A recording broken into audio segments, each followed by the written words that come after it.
Morning. Thursday, October 9th, 2025. I'm Larissa. Oh, here we are. Mm, Drinking from skulls. Look who it is. Hey, Brody. Hey, Brody. You're handsome. Oh, my goodness. He's so soft. His fur is so soft and silky. So yesterday I continued work on my projects. I got those garments finished. Yeah, I just needed to walk away from them, from the one I messed up, because like when I sat down to work on it yesterday, it went together really quickly. Like I was able to get the piece removed that needed to be removed and redo things and everything. So those two are finished. Those two garments are finished, and now I have my other two projects, to work on. Yeah, the one is time sensitive. Like I have to work on it because it has, clay dries. You gotta work on it while it's at the right spot, right? So I have to work on that today. On those. And then tomorrow I got something going on. I do. Yeah. So I'm prepping to start this new big chunk of work. And oh, it's gonna be interesting. It's gonna be a lot of work. It's gonna be a lot of work. It really is. It's gonna be a lot of work. Uh, so it's gonna be very physical work, and I have to get some tools. Right. I have to. We have to build this frame. We have to build this frame. So, you know, shit's gotta get done. Shit's gotta get done. Yeah, I think we'll build the frame here at the house and then just take it and install it. Yeah, I think that's what's gonna happen. So I need to measure the space and really draw out the to scale plans for the. So that's the other thing I need to do. Oh, yeah. Oh, Brody. He's like, oh. So interesting. The politics with Palestine right now. There's this soap company. Like, I've been trying to email them, and I've been getting messages back from Google, from Gmail, saying that the the email addresses have failed. So I don't know if there's some sort of like weird firewall, or I don't know, because it's not like a matter of, oh, they've blocked you or whatever. It's like, no, their accounts are suspended or something. So I don't know what the hell that means. I don't know what the hell that means. Anyway. Anyway. Oh, just try to focus on my work. Focus on my work. Get ready for my New Year's Eve card reading. Yeah. I don't know. Do some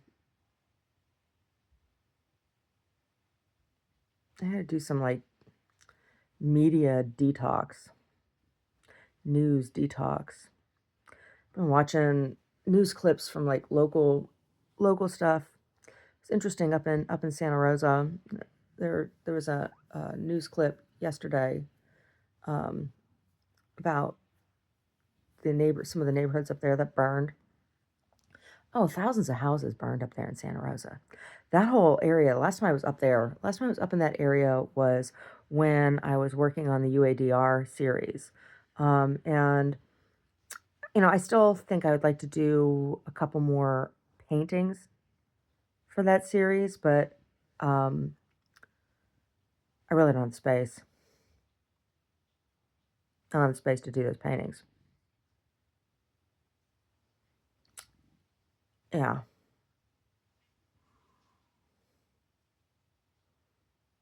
Anyway, last time I was up there was when I was doing the drawings up there on the coastline. And because on my way up, I went through Petaluma and I went up the coast, right? I didn't go through Santa Rosa to get up through Bodega. I went up through Petaluma the back way. But when I came back down through Santa Rosa and Sebastopol, and like that whole area out there. Oh my God. So they were showing one neighborhood. It was a higher end neighborhood where a lot of houses burned. And I knew a couple people that lived back there. I was telling Omar, and one guy, this guy he was a massage therapist. He was an older gentleman. And he was a real estate agent, and then he was a massage therapist. And he worked at a couple spas up there, like expensive spas. And I can't remember how I met him. I can't remember how I met him. Some event or something. Because he was a musician as well. He played drums. I never played music with him. I never played music with him. But anyway, we did a trade. Um, that's what it was. He came to me as a Reiki client. That's how I met him. He came to me as a Reiki client. And he was one of my first Reiki clients, actually. That's right. He was one of my first Reiki clients. When we moved up to Santa Rosa. And he used to come to see me regularly. He came to see me because he had a bulging disc, and we actually got the disc to move in session. It was crazy. Like I felt it move in his back. I had my hand on it, and I wasn't doing any kind of manual manipulation. I was just touch, right, and it moved. And he was able to get up off of the table um, without pain. And oh, after that, he came to see me like once a month. And anyway, I had all that jewelry, and his daughter was getting married. And um, that this is what it was. After we got the disc to move in his back, he was able to start working again as a massage therapist because he had had to stop doing massage work because of the back injury. Anyway, that's how this was a long time ago. I mean, this was like almost 20 years ago, right? Um, anyway, we did a trade. So, because I was seeing massage therapists regularly for my injuries as well. Because that's how I came to Reiki, was through chronic pain from accidents. I don't know why I'm still alive. I don't know why I'm still alive. Um, yeah. Anyway, I gave him this necklace and earring set. It was from the Falling Leaves series, and had this long, had a long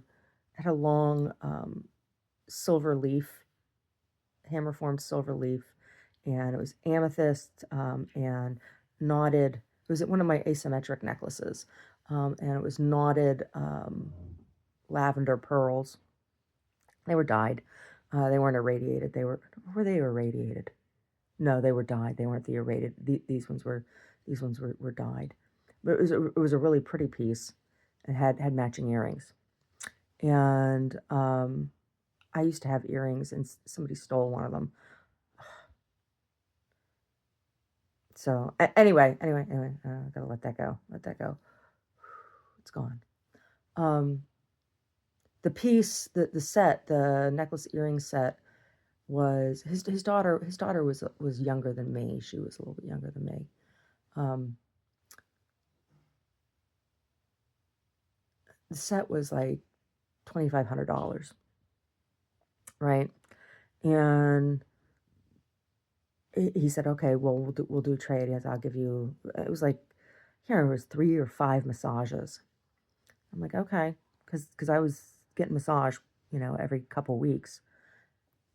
I would love to still be able to do that, but it's so hard to find somebody who's good and anyway, and not creepy. I've had so many creepy experiences, but he sexually assaulted me. He sexually assaulted me, and I never went back to see him again. Anyway, that neighborhood that he lived in was one of the ones that burned up there. Not everything burned, so I don't know if he lost his home or not. A news story, they're talking about the rebuilding up there and how it has been going really, really slowly, and there's still a lot of empty lots.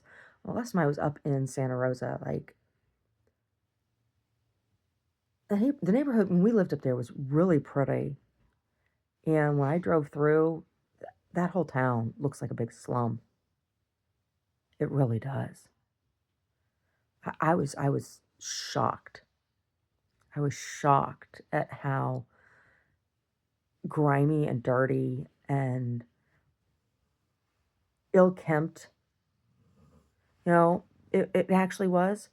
And what's interesting is like when they show the news stories and stuff, the edit of the scene, like they don't really show any of that, right? They're very, very careful about curating the image of the neighborhoods up there, of the area, when they have those news stories. But when I drove through there, it was just a mess. I was like, whoa. So I don't know. I guess my point is just like it takes a long time to recover from that kind of thing, and that place was really depressed to begin with, right? Santa Rosa, it was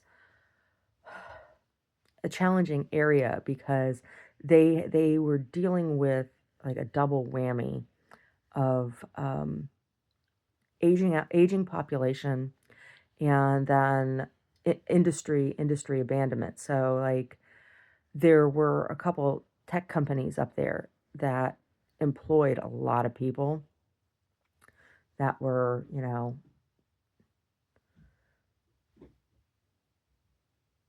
peers of Omar and I, age-wise, whatever. And when those companies pulled out, then people that lived up there that worked those jobs, they left, they moved, right? And so it pulled a lot of money out of the economy, both because tax base of the companies themselves, and also the professionals, the young professionals that did those jobs and lived in those communities. So it pulled a lot of money out, and there was this big vacuum, the kind of thing that happened. Oh, it was a big mess. It was a big mess up there. It really was. It really was. So I don't know. It's just interesting seeing on the news, and it's like seeing neighborhoods like in Oakland and stuff from that, places that I recognize and things. And um, their chief, their police chief, has just resigned, and that's like something that happens a lot in Oakland, and there's a lot of corruption in the city, and it's very, very hard. They were interviewing somebody, some guy, I didn't know him, some guy that works in the police force up there or used to work in the police force or whatever. And they were talking about having trouble retaining talent in Oakland. And I understand what they mean. Like it's hard to get people to stay. They bring in outsiders for these difficult jobs, people from outside the city, whatever. And the community doesn't embrace them, right? Or that it's this weird thing like Oakland uses people, right? Like and people get fed up and they leave, right? Like they hire people or they bring people in to do these difficult jobs, and when and they're like all optimistic and oh yeah, I'm happy to be here, and everybody acts like, oh, we're so happy to have you, blah blah blah blah blah. But meanwhile, that's not really what's happening. They run you into the ground, and there's like an insiders club kind of deal, kind of feeling, kind of thing, and it makes me, think about other places where you see high turnover of people in different positions, right? Yeah, I think since we lived in Oakland, how many police chiefs have they had? I'm trying to count. I don't remember all their names, but I remember their faces. There were like two when we lived there, in the time that we lived there, two or three, and then since the three, there were three there since we lived there, and then after that there were like four more. So like they average police chiefs in Oakland like last like an average of like 2 years. That's not long. Seriously.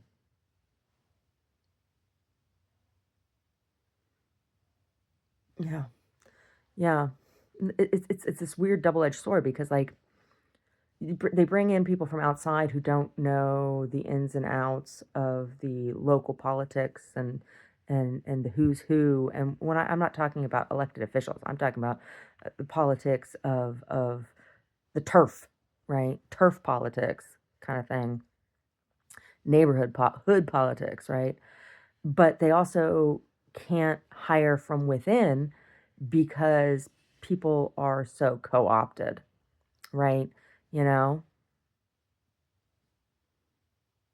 there's a lot of wheeling and dealing. It's like when I talk about Zach Carey making that comment to me about when before Libby Schaff, when Libby Schaff was running, about, oh, we got Libby in our pocket. Like that's a common, that's common. It's not just him, it's like that. That's the culture in Oakland. So, if they have anybody from the inside, it's like, who are they on the take for or from? Or who's on the take for them, like it's just interesting to watch. Yeah. Anyway. Anyway.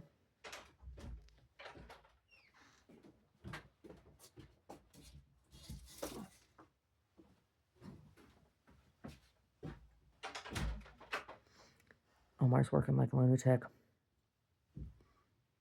He was working like a lunatic, like into the night last night. He's working crazy hours right now. Yeah. He always does. But right now it's like really bad. I don't know. Whatever he's working on, it's just like his project.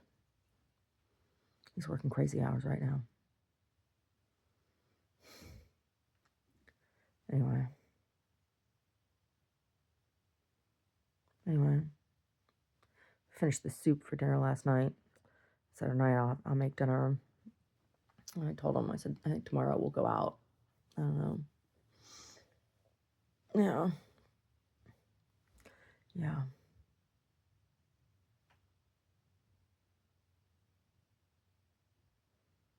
Anyway. Anyway.